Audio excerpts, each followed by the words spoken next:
Because while most of you may not, some of you may try this at home. Yeah. And I'm a properly trained chemist.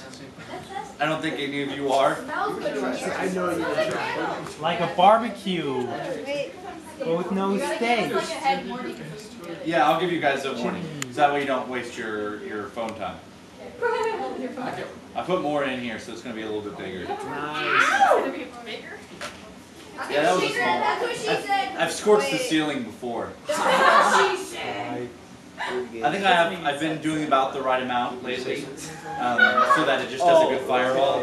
But I have to be careful because if it goes too much, after class, if you want to come look, you'll see there's actually burn marks on the ceiling right above me. Tell me when it starts boiling so I can build suspense. Yeah. And don't forget the fire extinguisher. And it's right here next to by my foot, so I have quick access to it just in case.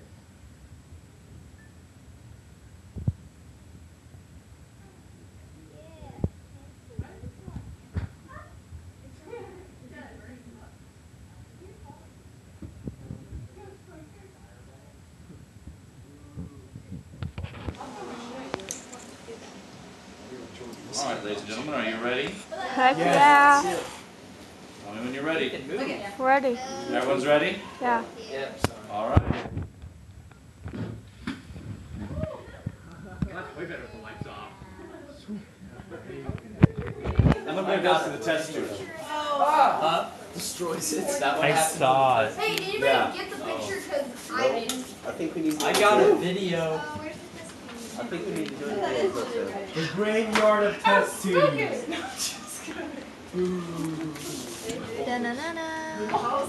So I guess That's why I call it the test tube graveyard.